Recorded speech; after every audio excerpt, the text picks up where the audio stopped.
Okay, so the next thing I wanted to cover is the next chapter in the book, which is about um, correlation functions. So that's in some ways, I mean, like the material about order parameters, it's in some ways sort of advanced, more advanced material that's maybe not always covered in statistical mechanics, but it is kind of important because, again, in many ways, it's sort of closer to what it is that people actually do in real life. And now the downside of this is a little bit that, so if all you shouldn't, of course, just care about the test, but there will be a test at some point. So again, it's this sort of material doesn't necessarily lend itself to be on a test. And so, so to keep your kind of regular thermo skills sharp, the one thing I did do, so last week we did a little quiz. This week I didn't necessarily want to do a quiz, but I wanted to provide kind of more exercises and just regular thermodynamics and statistical mechanics and computing a few partition functions and so on. So, so there is a sort of practice problem posted on the Moodle site, and I would strongly encourage you to take a look. I will eventually just post a solution to it. You don't have to submit anything. It's really for your own, for your own benefit. And again, sort of, since it's meant to be for your benefit, sort of try to do it honestly. So try to attempt it. Don't wait for the solution to be posted. Try to do it without the posted solution or help from Googling things. And because it is meant to be a sort of illustration of what kind of problems could be on the final kind of / qualifying exam. Okay, so let's come to the correlation functions.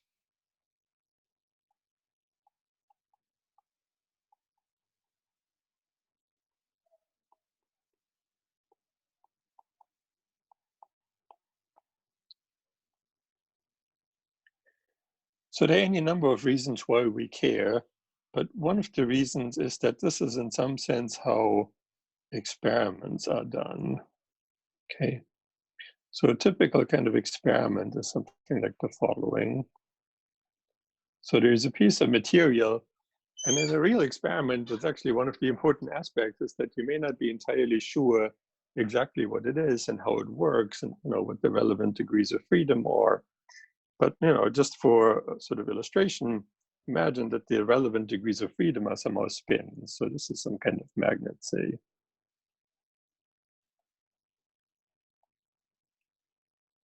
Okay, for simplicity, I show them all up. But in a real system, of course, it would be more complicated. Okay, so what do you do in an experiment? In an experiment, we somehow probe this in some way. So we probe it by shining in light or sending in an electron beam, or you go to like the neutron spallation source, you send in a neutron beam, or you do X-ray diffraction, God knows what. But generically, you send in some kind of probe, okay? And the probe interacts with the material in some way. So for example, here the material is just spins. So what the probe might do is it might flip one of these spins, say something like this, okay? And then you just look sometime later whether you can somehow track what happened to the spin. So for example, in a magnetic material, what might happen is that sometime later, the spin just flips back and it emits the photon again. So it re-emits whatever you send in. Okay, so sometime later, we have the same kind of magnet.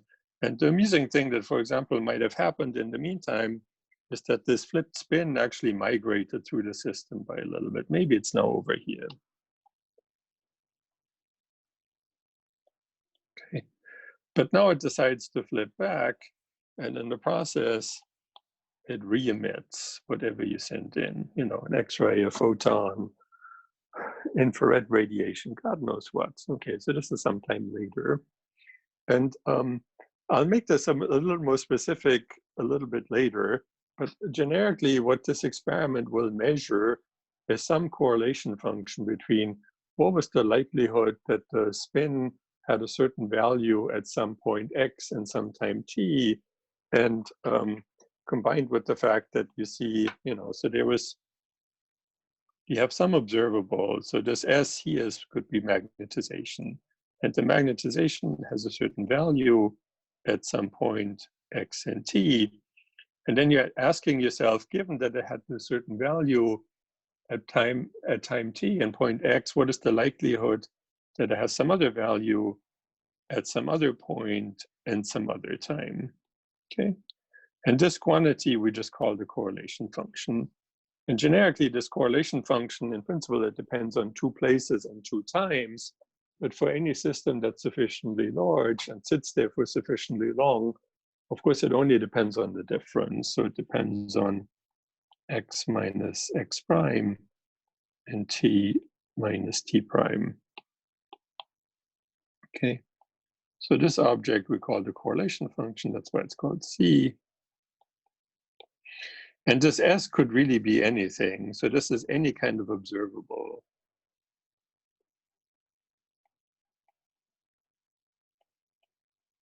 Okay, it could be the magnetization, or it could be a density, or it could be, vectorial magnetization, whatever. It could be any kind of observable.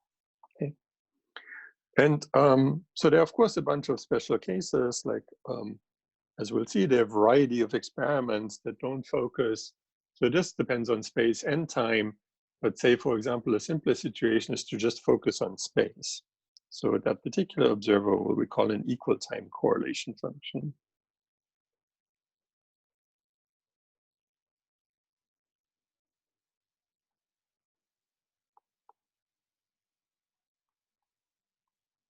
So this is simply C of x for t equals 0. And t equals 0 is equal time because, again, this correlation function was defined in terms of the time difference. So 0 time difference is equal time.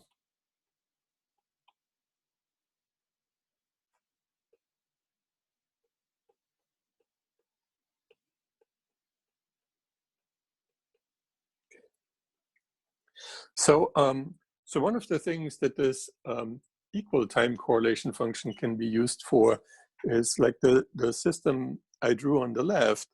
It was all magnetized, and we previously studied that in terms of the average magnetization. That the average magnetization is all up, and we actually had to be a little bit careful in that case because since it has an up-down symmetry, really the way you study that is that you had to turn on a little bit of an external magnetic field that favors the all-up state, and then we take that external magnetic field to 0, and if the up magnetization persists, then we say it's spontaneously magnetized.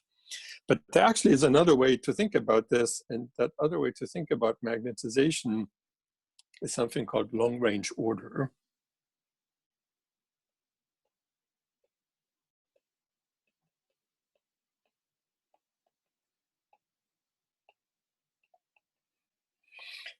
And the idea is the following. Imagine you take this correlation function.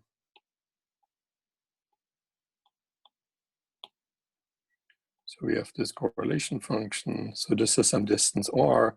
And I want to make this distance r very large. So I imagine that I let it go to infinity. And I do it at equal time. So delta t equal to 0. Okay. So this is some observable, like the magnetization at some point x naught t naught times the magnetization at some other point x naught plus r at the same time. Okay. So the idea is now the following. If this r, the difference between the two spatial coordinates, if that's very large, then the two spins, they should really kind of evolve completely independently. In a relativistic theory, that's eventually kind of relativistic causality, that there is no information that can go from x naught to x naught plus r in the sort of time that we're actually looking at the system. So we would imagine that if this r is big enough, that this is the same as just averaging the two observables independently, because there's just no way they can talk to one another. Okay.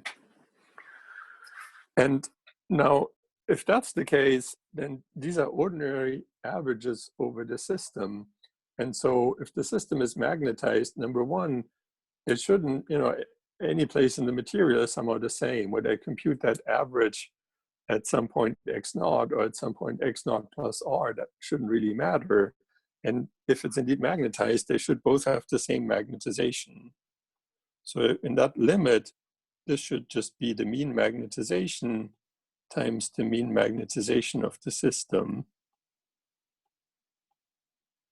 Okay. And so this is called long-range order, that you compute a correlation function in some limit where the 2 points are very, very far away, and you nevertheless find a correlation function. And that correlation, in some sense, it's nothing really causal, that somehow the spin, the magnetization on the left, somehow caused the magnetization on the right to be different. It's just the fact that the system as a whole has a preferred magnetization, and as a result, there's some sort of trivial long-range correlation in the system. And then one way to think about a phase transition would obviously be that above TC, this kind of long-range order goes away.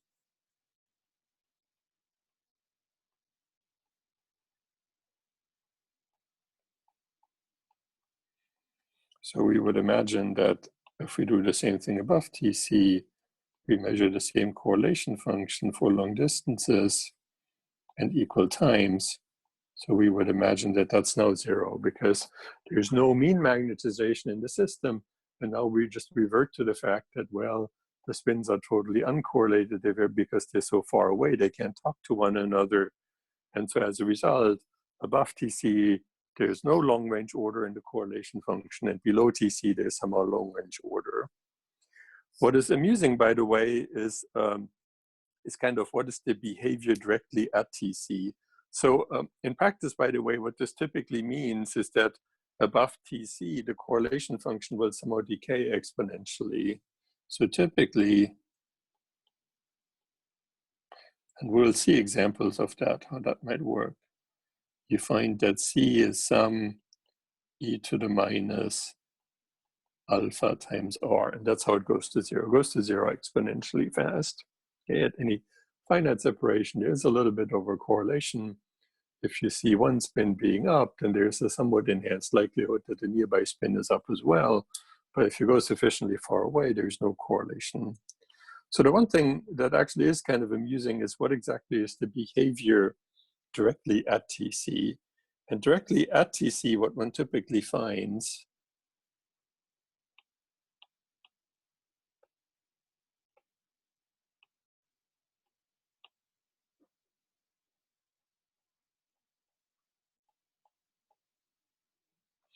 is that the correlation function, so above TC, it's exponentially small. Below TC, it goes to a constant.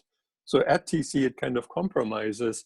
And the way it compromises is that it decays by some kind of power law.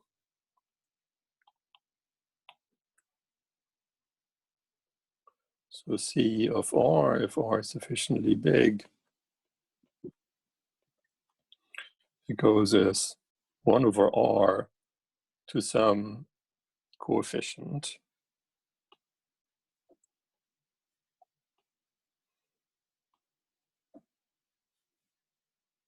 Okay. And if one looks more closely, again, this coefficient is one of these critical exponents. And so there's a kind of standard definition of that one, which actually depends for various historical reasons on the number of dimensions. So it goes as 1 over R to the number of spatial dimensions minus 2 plus some critical exponent that's called eta. So this is the number of spatial dimensions. And again, I mean, you know, I could have called the whole thing eta, but it wasn't up to me. There is some historical definition for how this particular critical exponent is defined. So it so happens that, you know, it's defined modulo the spatial dimension minus 2. And this one's called, this is one of these critical exponents. And indeed, this eta is sometimes called the correlation function exponent.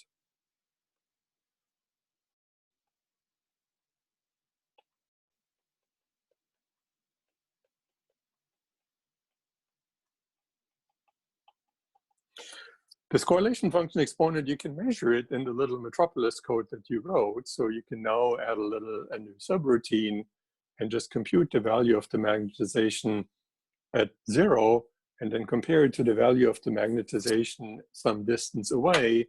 Do that over and over and over again until eventually you get a continuous curve.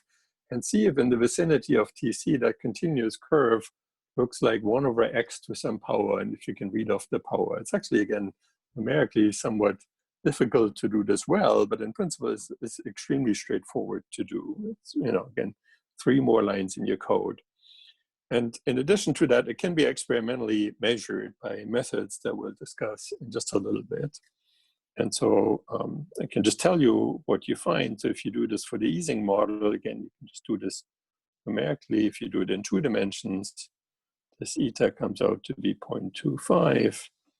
You do it in 3 dimensions, this eta comes out to be 0.036. Okay, and it's just one of these critical exponents. So why do we care about this? Well, people care because theoretically it actually turns into a very amusing problem that's historically kind of important. You know, understanding how you actually compute this has somehow historically been extremely clarifying, and it's an important problem. But it's also something that you can see in experiment, and something that I already mentioned is that this easing model actually also ends up describing the liquid gas endpoint in ordinary water. So this is this phase diagram that I already drew a couple of times. So this is pressure, and this is temperature, and there are these phase boundaries between the solid, the liquid, and the gas. And it's this magic point here, it's usually called the liquid gas endpoint.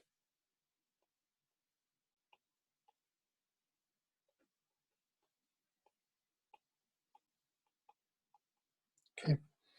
And I mentioned that the vicinity of this point looks sort of vaguely easing, like, I mean, number one, so this phase diagram around here looks the same as the phase diagram of the easing model, where I have the 2 axes.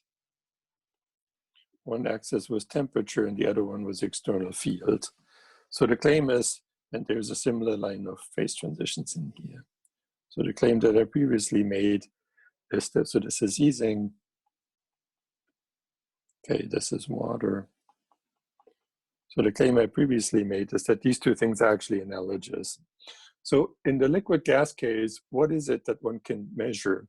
The one thing that people actually had known for a long time is that in the vicinity of the liquid gas endpoint, so if you boil water, you see these bubbles very clearly. And if you get closer and closer to the liquid gas endpoint, the bubbles get smaller and smaller, but there's more and more of them, until eventually near this endpoint, the substance becomes kind of milky. And so that's historically been called critical opalescence. And one can study that more carefully, and the observable that you can measure by scattering light is that you can measure the correlation function between fluctuations of the density. So you measure the difference in density of the gas from its mean value, so this is some delta rho, and you measure that at a point 0 and some distance away. Oops.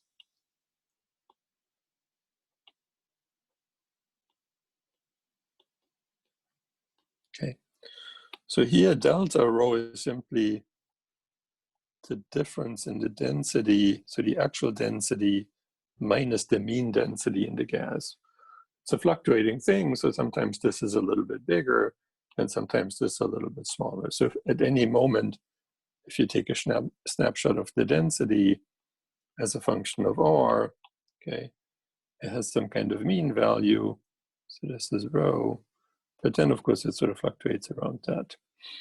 And again, what this correlation function effectively measures is that if you sit at some point where the density happened to fluctuate up, then how far does that persist in distance? If you go a micron or a centimeter away, how likely is it that the density is still fluctuating up or down? Okay, and so this is some kind of correlation function.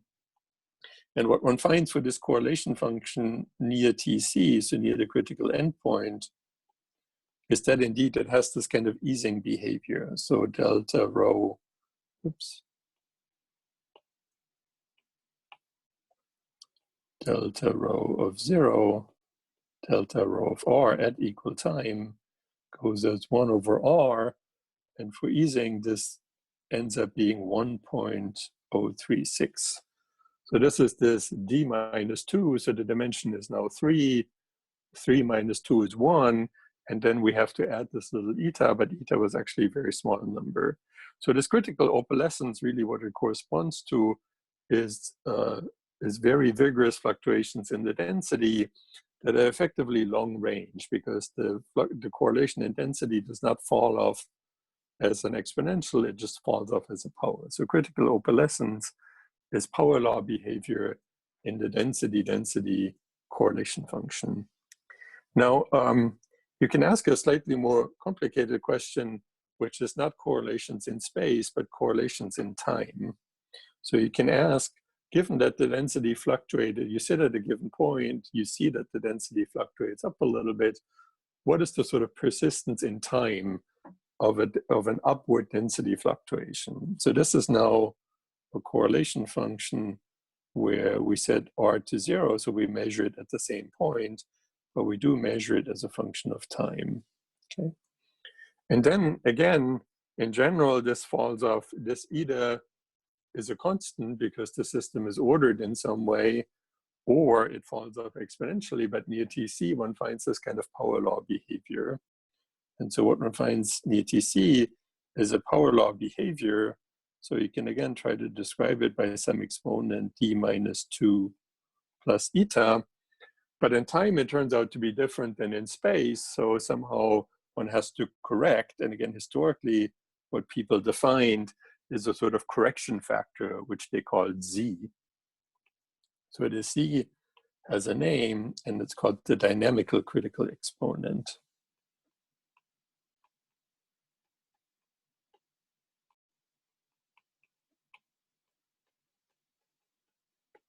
Okay. And so, so for water in the liquid gas phase transition,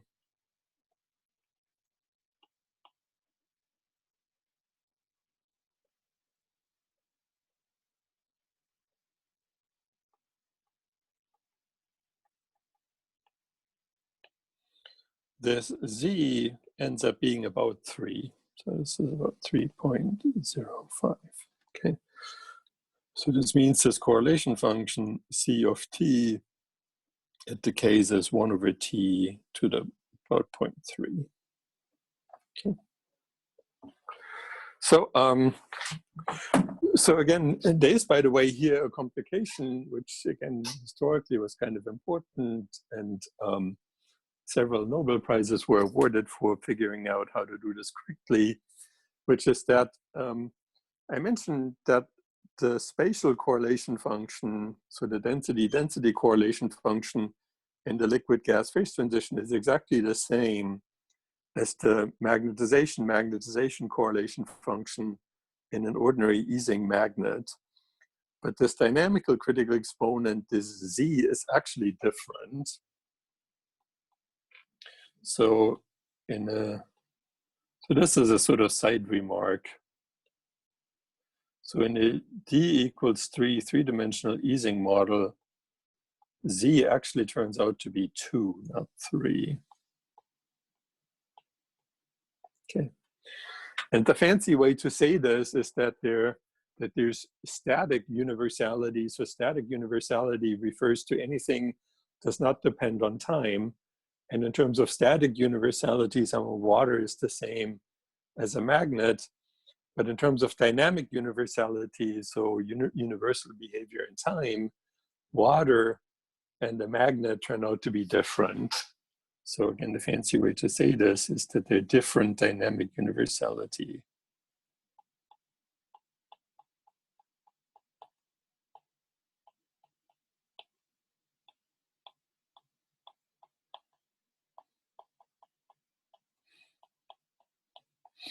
And exactly why that is so that's unfortunately a little beyond what we can do in this course. Okay, so I'm just telling you this. So so one more remark before we calculate a very simple example of all of this is how this relates to experiment. How do you actually measure these correlation functions in experiment?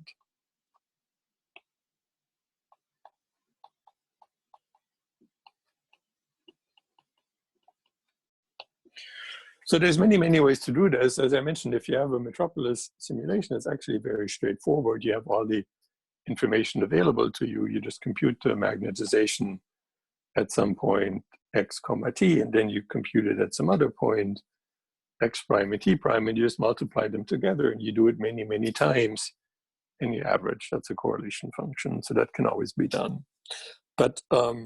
But most of the time, we don't really have a sort of obvious microscope that allows you to do that, that you somehow just look at a magnet and there's some kind of instrument that can directly tell you what is the magnetization at x and t and the magnetization at x prime and t prime.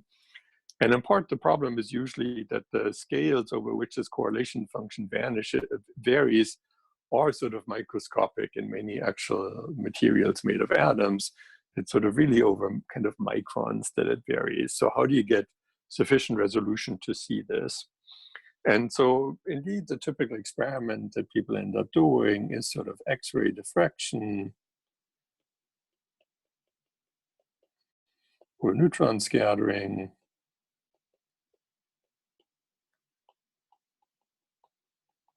And so on. So that's maybe not so obvious why a diffraction experiment or a neutron scattering experiment, why that measures a correlation function. Because naively you think that, okay, if you somehow scatter a neutron off of some material, it's not a density correlation function, it's just density what matters. So if there's density of material, then the neutron gets scattered. And if there's less density, then the neutron doesn't get scattered, but there's not obviously a kind of correlation involved. Okay, so the way in which this measures a correlation is kind of the magic of quantum mechanics. And so by now you should have learned just a little bit about quantum mechanical scattering, and what you need for quantum mechanical scattering, some kind of interaction Hamiltonian. So we assume that there's some kind of interaction Hamiltonian that describes a scattering experiment. And for simplicity, neutron scattering in the end works the same, but let's imagine it was indeed somehow photons. So there's some kind of electromagnetic field, and that couples to the material. So for the photon field, so what is the interaction? So for the photon field, the interaction is between the density of charge and the electrostatic potential, or possibly, oops, there's actually, if you get the signs right, this is a minus. Possibly it could be the current density times the electromagnetic vector potential, okay? But here for simplicity, let's just look at the first term. So this is indeed in many systems the dominant mechanism. If you're doing magnetization, by the way, this is the second term, but never mind, in the end, the idea is kind of the same. So this is a coupling between the charge density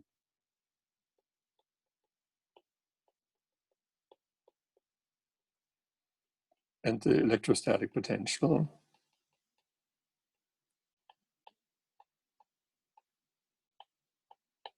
Okay.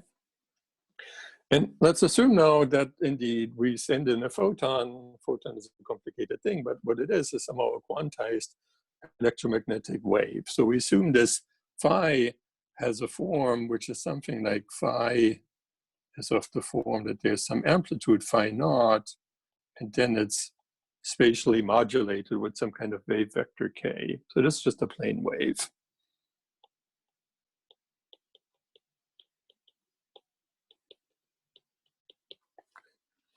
Okay, so then what is this interaction Hamiltonian?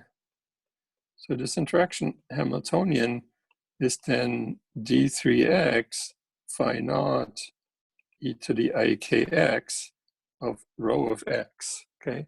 So it's the Fourier transform, up to an overall amplitude. This is the Fourier transform of the density, okay? So I will call that phi naught times rho k.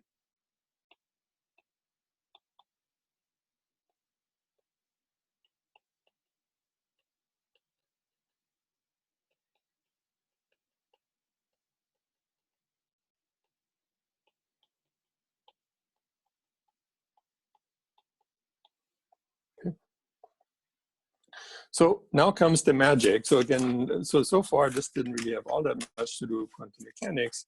So in quantum mechanics, you compute some kind of quantum mechanical amplitude. That quantum mechanical amplitude is some kind of matrix element of the interaction Hamiltonian. So you're going to get a quantum mechanical amplitude that's somehow proportional to rho k, because that was the interaction Hamiltonian. And the truly important part, the thing that's going to bring in the correlation function, is that in quantum mechanics, the cross-section is the absolute magnitude of the amplitude squared. So that's where quantum mechanics really comes in. So in quantum mechanics, a cross-section is proportional to an absolute magnitude of an amplitude squared. And the amplitude involved the Fourier transform of the density, because the external perturbation was some kind of plane wave. And effectively what that plane wave measures is the Fourier transform of whatever it interacts with.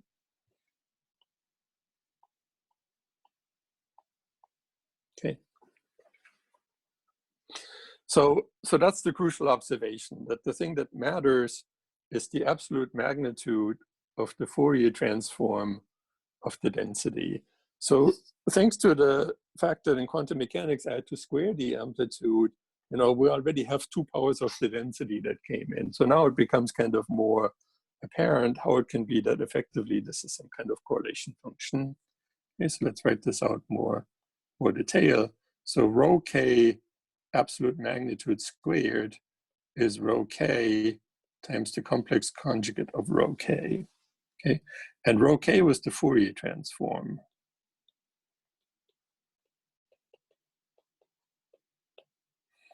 Oops, this is no longer rho k, so this is now rho of x.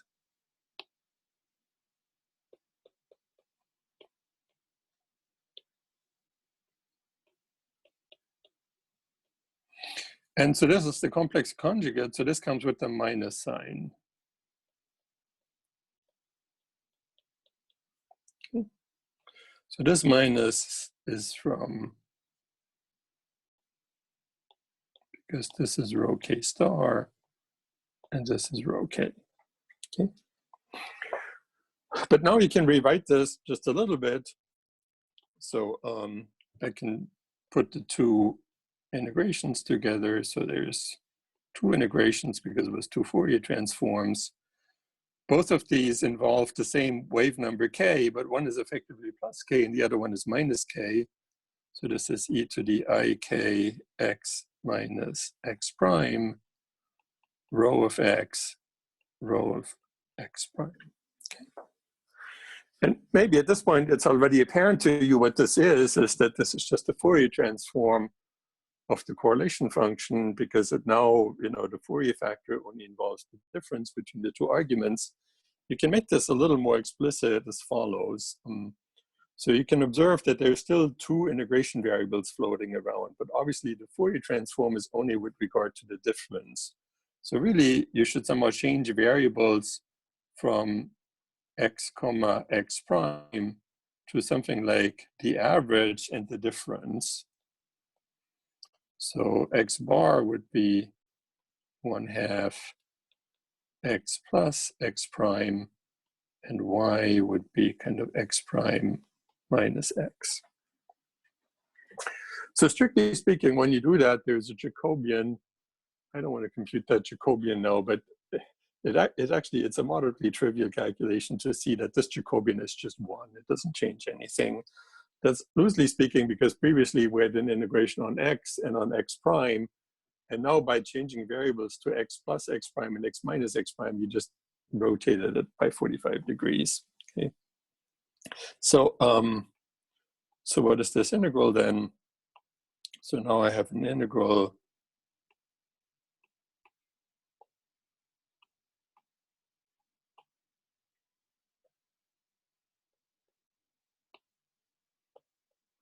So I have an integral over the mean and an integral over the difference, okay? But the Fourier transform only involves the difference. And now I have a density. Well, x is the same as the mean distance plus the difference over 2. So one of them is x bar plus y over 2, and the other one is x bar minus y over 2, okay? And now, of course, I observed that this correlation function, if you somehow study this for a big system or a system in equilibrium, then the correlation function between the densities will only depend on the distance. It doesn't matter where you put the two spins. On average, whether they're correlated or not only depends on how far apart they are, okay? Now, if the system has a boundary and so on, that's not going to be exactly true, but for any sufficiently large system, so in the thermodynamic limit, this kind of object does not actually depend on x bar. It's only a function of y. So this will be the same as rho of y over 2, rho of minus y over 2. And will also be the same as, say, rho of y, oops, rho of y, rho of 0. It only depends on the difference, okay? So then you see that the integral over x bar doesn't really do anything. That will just give you a factor of the volume. And then the remaining integral is just the Fourier transform of the correlation function. So this integral here, that will just be equal to C of k, okay, which is defined as the Fourier transform of the correlation function. So the upshot of all of this is that if you do this experiment, if you do, again, neutron scattering ends up being the same, or if you do X-ray diffraction, then it's actually extremely simple in the sense that the total cross-section up to all sorts of normalization factors that I didn't bother to compute, it's just the volume of the system times the correlation function in K, okay? Where C of K is the Fourier transform of the equal time correlation function.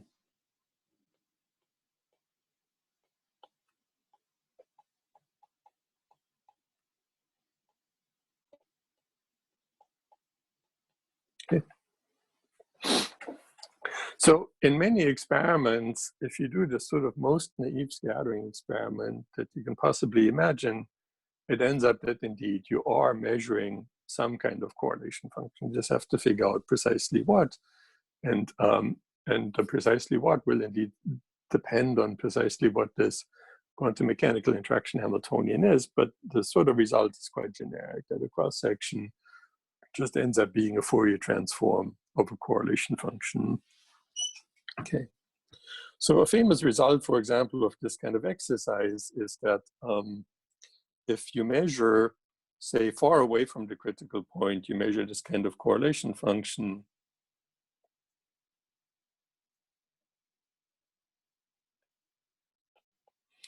and say you first measure that in a gas, okay?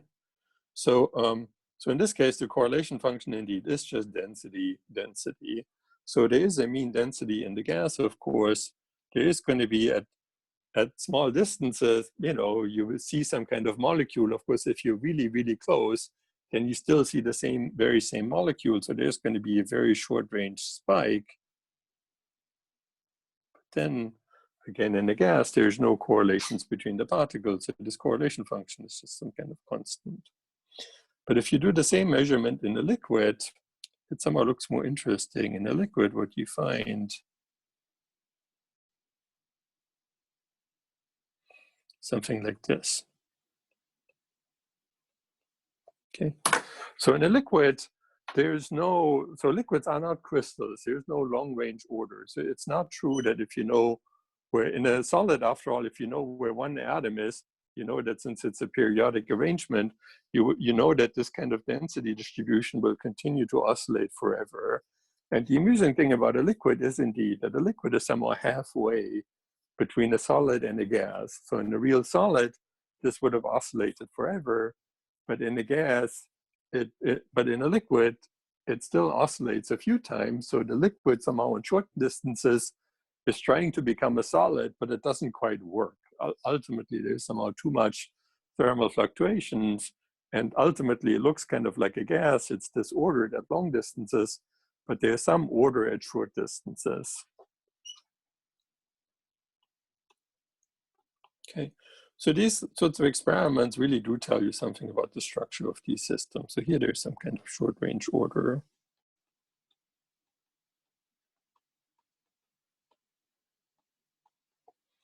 And you measure that correlation function just by doing a neutron scattering experiment, gives you the Fourier transform of the correlation function, then you just Fourier transform it back into real space. That's how these results were obtained. Okay. So any questions about this? So this was a sort of general background on the whole subject. Okay. So, so what I wanted to do next is explain a little bit how you might hope to do sort of theory for these correlation functions in simple thermodynamic systems. Okay. So, so we'll start with equal time. So we'll look at equal time correlation functions.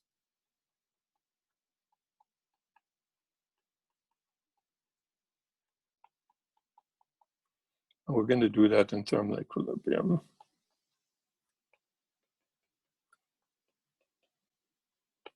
Okay. And of course, we're going to make it even simpler. So we'll consider it as an example, just a non-interacting gas. So we consider just the ideal gas.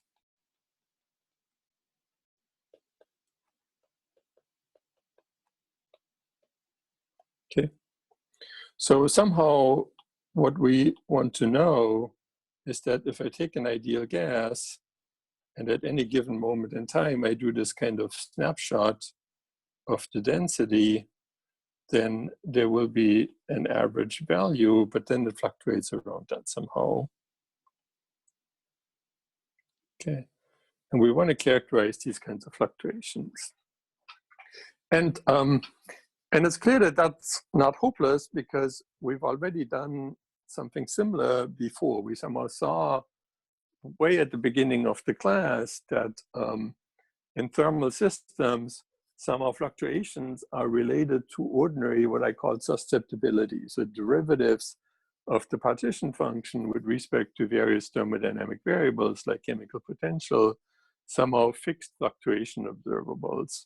Now, those were sort of global observables. Now we want to make it more local, but it's clear that in principle, this is somehow doable, okay?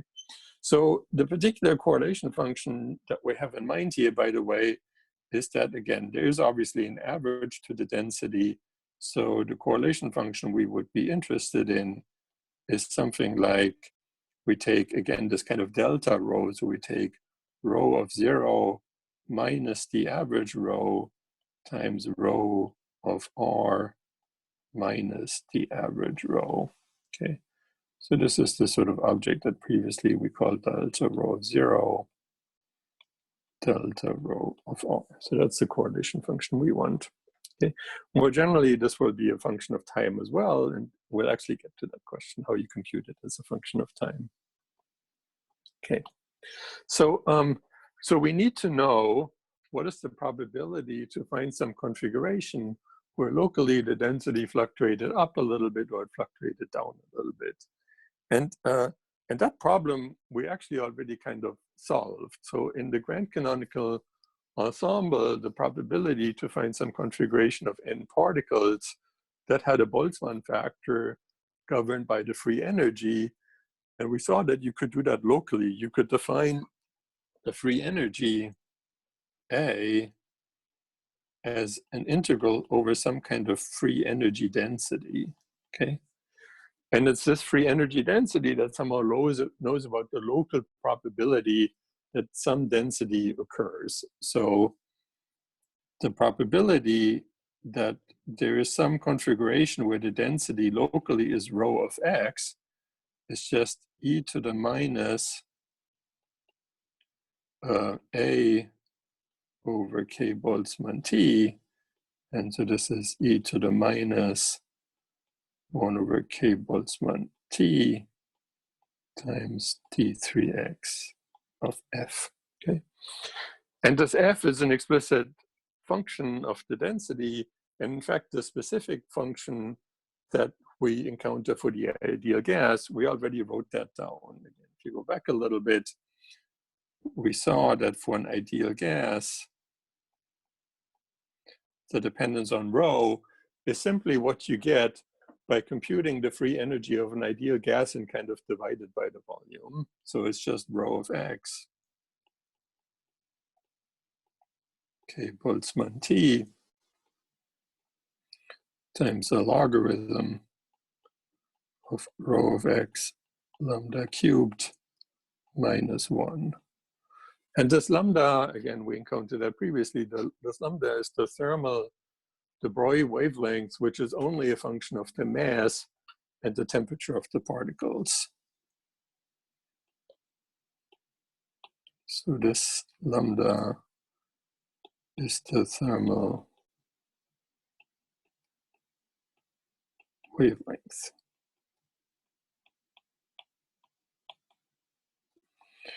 So lambda is proportional to 1 over the square root of T. You know, the wavelength is shorter as you go to higher and higher temperature. Okay. So, so this already is somewhat, I mean, it's not a very complicated functional, but it's a functional that involves a logarithm. But really all we want is somehow fluctuations of the density. So what we can do is just the following. So again, the problem we're trying to study is that there's some configuration. Now we know its likelihood, which has some kind of mean density, and then there's some fluctuations around that. So this is rho naught, then there's some fluctuations, okay? We sort of already know that in thermal equilibrium, if you average over a reasonably large volume, so that actually contains, say, a few hundred atoms, these fluctuations will not be enormously large. They go as 1 over the square root of the number of atoms involved. So, so indeed, in a typical system, you can imagine writing that the density rho of x is some kind of mean density plus some kind of fluctuation. This is sometimes what I already wrote, but now I can assume that, say, this delta rho, I take that to be a lot smaller than rho naught. Okay, so again, I imagine that I computed the sort of local density, but I still averaged over a few hundred atoms or so. So then the fluctuations is 1 over the square root of a few hundred, so I can somehow imagine that they're reasonably small. So then the thing I can do is I can take that free energy density and just Taylor expand it. So there's this f of rho. I can now just write this as the free energy density at the equilibrium density plus Taylor expansion corrections.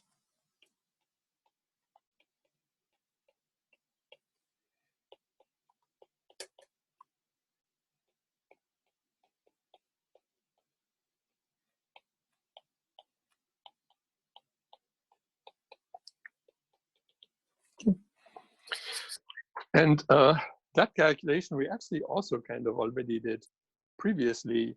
So the derivative of the free energy with respect to particle number is chemical potential, but you can just divide both of them by the volume. So that if the derivative of free energy with respect to particle number is chemical potential, the derivative of free energy density with respect to particle density is also just chemical potential. Okay, that's an argument. And if you go back a little bit, that we already made at some point. So this dF by d rho, that's just the chemical potential. And indeed, if you just work it out, the chemical potential is k Boltzmann T times this logarithm. Okay. And so once you have this formula, by the way, you can straightforwardly compute the next derivative. So d2f by d rho squared is the derivative of mu with respect to the density. And so this will now be equal to, so if I differentiate the logarithm with respect to density, that just gives 1 over density. So this is k Boltzmann T divided by density. Okay.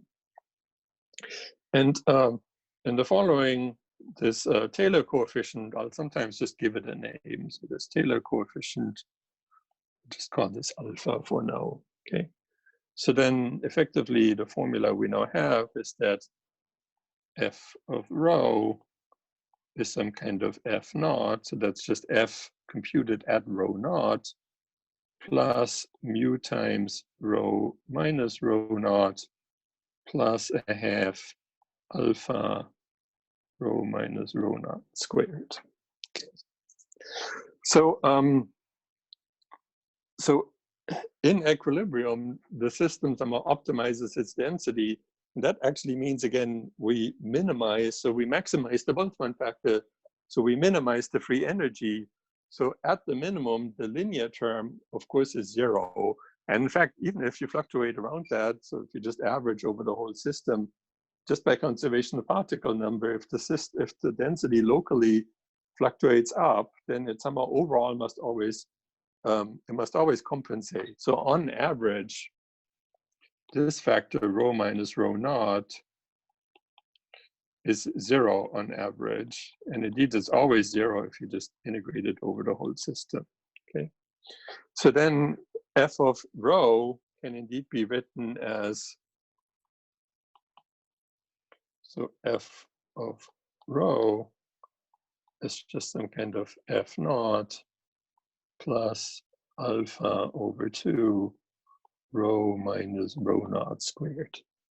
And now remember that, again, the point of the whole exercise was that this controls the probability to encounter a certain density distribution. So the probability to encounter a certain density distribution is proportional to e to the minus f, but you know, f naught is just a number, so that we can kind of forget. So it's e to the minus alpha over 2 k Boltzmann t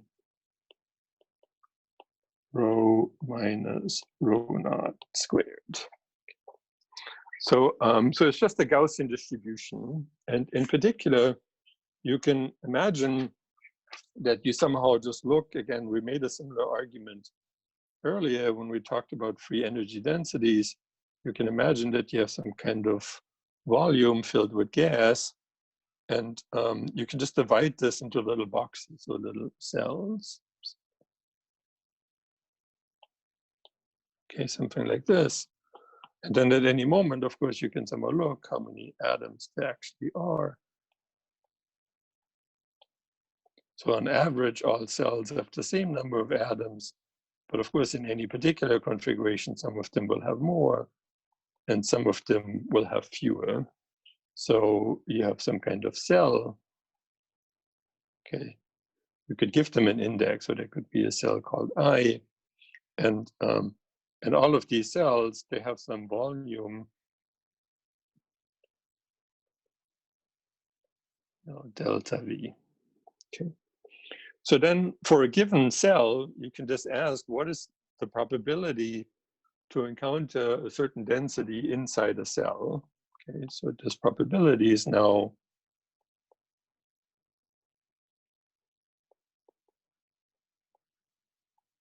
e to the minus, well, it's just proportional, so there's always an overall normalization factor. So it's proportional to an exponent of minus. So this D3x will just become a volume. So it's alpha delta V over 2k Boltzmann T times rho minus rho naught squared. Okay.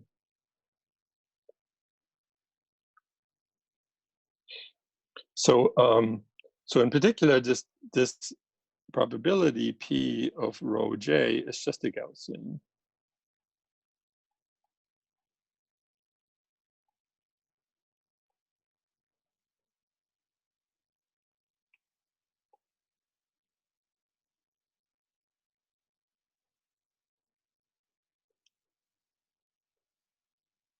With some width sigma.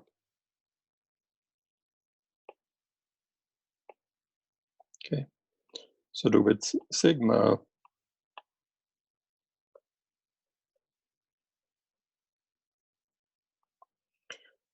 this is now an actual equality, so I can read it off. So sigma is the square root of 2k Boltzmann T divided by alpha and divided by the square root of the volume. Okay, so this in some sense is the same sort of square root behavior that we encountered kind of frequently before. So it goes as 1 over the square root of the number of atoms, or 1 over the square root of the volume, and so on. So so in any single box, so in any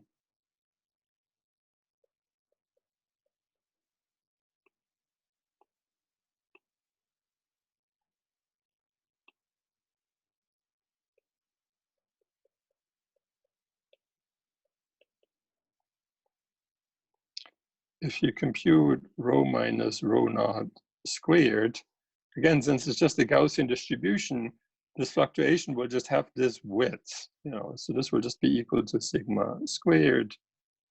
And so this will be 2k Boltzmann T divided by alpha times the volume.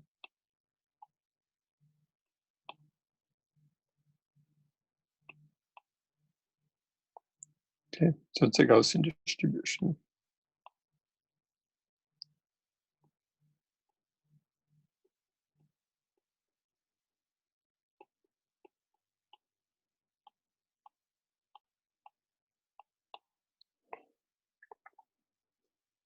So now comes an important argument, which at first maybe seems a little sneaky.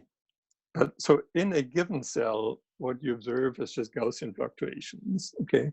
But ultimately, we want some kind of correlation function. So we want, for example, what is the probability that in cell I, the density fluctuates up, and in cell J, the density fluctuates down. But this particular system here is a completely non-interacting gas. So there's no interactions between these atoms at all. So the atoms in the neighboring cell, they actually have no way of knowing what the density in the next cell over is. There's a small subtlety because the number of atoms is overall conserved. So if the density in some cell fluctuates up, then on average, the density in all the other cells somehow must fluctuate down in order to compensate. The atoms must have come from somewhere. But if the system is macroscopically large, this is a sort of arbitrarily small effect that overall the number is conserved. And the main effect is simply that since there's no interactions, there's actually no correlation at all between neighboring cells. Okay, so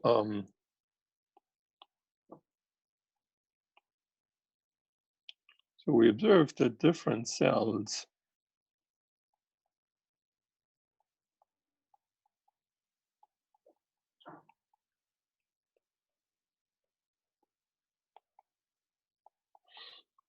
are uncorrelated.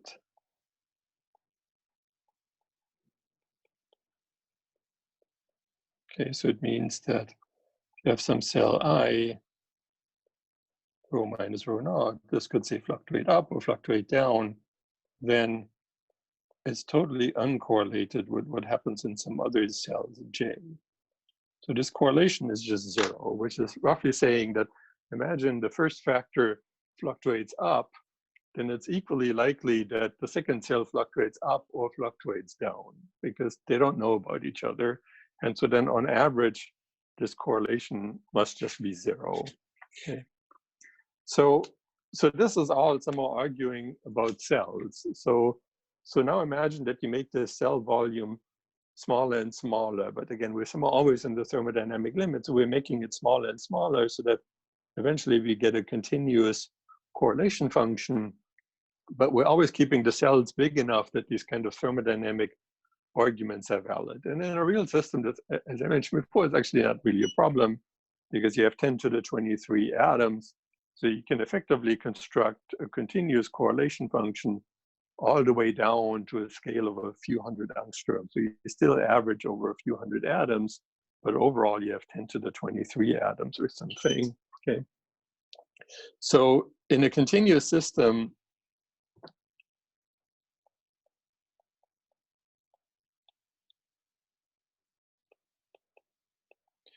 what we somehow have is a correlation function that if the two volumes are the same, it has a certain value, but if the two positions are different, then its value is 0. So this means that effectively it just converges to a delta function. So in an ideal gas, the correlation function is just kBt over alpha times delta 3 of R. Okay. So this has the property that if you integrate it over some small volume around R, you get the right value. You get kBt divided by alpha times whatever that volume actually is, okay? But if you go outside that region, then they're kind of uncorrelated. And now, of course, so this is actually a super useful result that, you know, it almost seems so trivial, but it's actually a very useful result. It, of course, in some ways should be interpreted as meaning that this delta function is not really a delta function. Strictly speaking, it has some range. So really, and that's after all mathematically how delta functions are kind of defined anyway, that you imagine you're doing a sort of limiting procedure where you have some function that gets narrower and narrower, but taller and taller in such a way that the volume is always the same. So really, again, this delta function, after all, it can always be defined as some kind of limiting procedure that you take a series of functions that become narrow and narrow, but such that the area is always the same. And then mathematically, of course, eventually there's a limit, which is the delta function. But physically, in some sense, you stop. That, you know, you stop at some kind of smallest radius, which is a few hundred angstroms or something. But then, so eventually this becomes a delta function.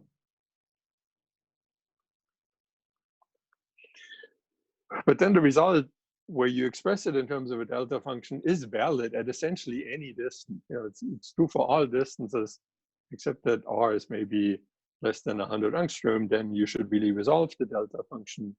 But for many, many calculations, you can just use that the correlation function is just the delta function. And for systems that exhibit noise, where the noise correlation is just a delta function, they actually have a name. That kind of noise is usually called white noise. So an ideal gas has just totally uncorrelated noise. Again, we sometimes call that white. And of course, if you were to include interactions, it would be more complicated. Then it wouldn't be a delta function. There would be some correction to it that somehow has to do with the range of the actual interactions, because I don't know, like if the atoms attract one another, then if the density locally is a little bit higher, then indeed there is some enhanced probability that nearby the density will also be higher. Okay, so that's a useful result. And I'm sort of out of time now. And what we now want to use this result for is we can now use that result to try to understand what the time dependence looks like. And the time dependence, even if the spatial dependence is completely delta correlated, the time dependence will actually turn out to be an interesting and non-trivial function. And that will actually also make a nice connection to something that we did way at the beginning of the course, because that will be related to diffusion. So we'll see how diffusion leads to an interesting result for the time-dependent correlation function, even in a completely ideal gas where there's no interactions. Okay, so more about that on Wednesday. In the meantime, there's yet another homework, which is again yet another little computational exercise, which I find really amusing. So again, I encourage you to play with that. And in addition to that, as I say, so sadly, these little computational exercises, I think they really, really, so personally, I find them truly useful. But again, they're not useful in the sense that they immediately prepare you for the final. So if you want to do a little bit of work in that direction, I strongly encourage you to look at the practice problem that I posted and to look at the solution to the quiz. And we can also, again, we have another lecture on Wednesday, but we also have another kind of virtual office hour on Friday. So if you want to ask either about the quiz or about this practice problem that I posted today, I encourage you to do that on Friday. So other than that, I hope that everybody is doing well. And if there aren't any questions, I see you again on Wednesday.